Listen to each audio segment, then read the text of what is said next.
আসসালামু আলাইকুম। এখন আসি ক্যান্টন ফেয়ারে, বেশ বড় একটা টিম নিয়ে আসছি। এখন অনেকেই যোগাযোগ করতেছেন, ভাই আমি ক্যান্টন ফেয়ারে আসতে চাই। তো এটা হচ্ছে 139তম ক্যান্টন ফেয়ার। 139তম ক্যান্টন ফেয়ারে যদি আপনার ভিসা না করা থাকে তাহলে আর আসার কোনো সুযোগ নেই। কারণ এখন সেকেন্ড ফেজ চলতেছে, থার্ড ফেজ হচ্ছে আপনার 1 তারিখ থেকে 5 তারিখ পর্যন্ত মে মাসের। এর ভিতরে ভিসা করে আপনি আসার সম্ভাবনা খুবই কম ছিল।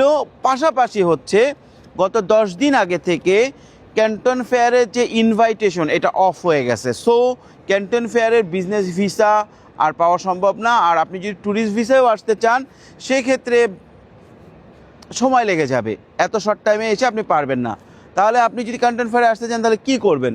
ক্যান্টন ফেয়ার প্রতি বছর 2টা হয়, একটা হচ্ছে এপ্রিলে, একটা হচ্ছে অক্টোবরে। আপনি নেক্সট আগস্ট সেপ্টেম্বরে আপনার ভিসা কনফার্ম করবেন, তাহলে আপনি ইনশাআল্লাহ নেক্সট যে ক্যান্টন ফেয়ার আছে সেখানে আসতে পারবেন। অধিকাংশ লোক যে ভুলটা করে সেটা হচ্ছে অনেক দেরিতে আপনার একটা প্রস্তুতি নেয়। চায়না আসার জন্য আপনাকে অন্তত 2 মাস আগে থেকে প্রস্তুতি নিতে হবে। টিকিট, ভিসা, হোটেল বুকিং, আপনি সিঙ্গেলে আসেন বা কোনো প্যাকেজে আসেন বা কারোর সাথে আসেন, আপনাকে এগুলো আগে থেকে কনফার্ম করতে হবে। বিশেষ করে যেই ডেটে আপনি ভ্রমণ করতে যাচ্ছেন, ধরুন ক্যান্টন ফেয়ার হচ্ছে অক্টোবর 15 তারিখ থেকে শুরু, আপনি 14 তারিখে আসতে যাচ্ছেন, তাহলে অন্তত 2 মাস আগে থেকে আপনার ভিসা সহ আদার্স কাজ কমপ্লিট করতে হবে। সো আপনারা যারা ক্যান্টন ফেয়ার নেক্সট টিমে আসতে চান আমাদের সাথে আগস্টের মাঝামাঝি যোগাযোগ করুন। ধন্যবাদ।